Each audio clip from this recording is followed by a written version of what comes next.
जैसे ही जुनेद ने जज जी को गले लगाया, उसी पल किस्मत ने खेल पलट दिया। सामने दरवाजे पर मायरा खड़ी थी। उसकी आंखों में हैरानी भी थी और टूटने का दर्द भी। जुनेद मुड़ा तो उसके कदम कांप गए। मायरा ने एक शब्द भी नहीं कहा, बस खामोशी से पलटी और अपने कमरे की तरफ चल दी। जुनेद घबराकर उसके पीछे दौड़ा। पीछे खड़ी जज जी के होठों पर मुस्कान थी, क्योंकि उसका जाल धीरे धीरे रंग ला रहा था। जुनेद दरवाजे पर दस्तक देता है। मायरा, मेरी बात सुन लो, जो तुमने देखा वैसा कुछ भी नहीं है। अंदर से ठंडी आवाज आती है, मुझे तुमसे कोई बात नहीं करनी। जुनेद कांपती आवाज में कहता है, तुम्हें हमारे होने वाले बच्चे का वास्ता, एक बार दरवाजा खोल लो। दरवाजा खुलता है। जुनेद जल्दी से बोल पड़ता है, जब भी मैं जज जी के करीब जाता हूँ खुद पर काबू नहीं रहता। मुझे होश ही नहीं रहता कि मैं क्या कर रहा हूँ। जो कुछ हुआ वो सब अनजाने में हुआ। अगले ही पल मायरा का हाथ उसके चेहरे पर पड़ता है।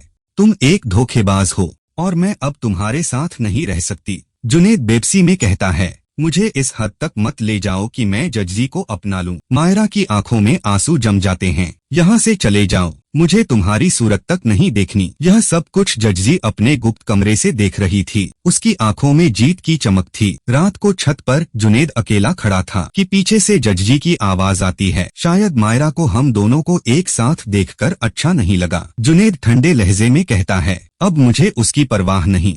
जब से मैंने आपको देखा है मैं खुद को भूल बैठा हूँ। आप ही मेरी दुनिया है। जज जी मुस्कुरा देती है। जुनेद धड़कते दिल के साथ कहता है, मैं आपसे शादी करना चाहता हूँ। आपके लिए सब कुछ छोड़ सकता हूँ। जज जी धीरे से बोलती है, बस यही सुनना चाहती थी। अब बताओ, मायरा को तलाक कब दोगे? जुनेद अंदर जाता है और मायरा से कहता है, मैंने फैसला कर लिया है, मैं जज जी से शादी करूंगा, चाहे इसके लिए मुझे तुम्हें तलाक ही क्यों न देनी पड़े। मायरा कांपती आवाज में बोलती है, मेरा नहीं तो अपने बच्चे का ही ख्याल कर लो। लेकिन जुनेद अब मोहब्बत के अंधे कुएं में गिर चुका था। उसी दौरान जीशान जज जी के सामने आ खड़ा होता है। तुमने मेरी जिंदगी तबाह कर दी है, अब देखना मैं क्या करता हूँ। जुनेद पहुँचता है। ये कौन है? जज जी फौरन बोलती है, एक पुराना पड़ोसी, पागल हो गया है। जीशान चीखकर कहता है, इस औरत से बचो, इसने मुझे बर्बाद कर दिया है, तुम्हें भी करेगी। गार्ड उसे बाहर फेंक देते हैं। जज जी धीरे से जुनेद से पूछती है,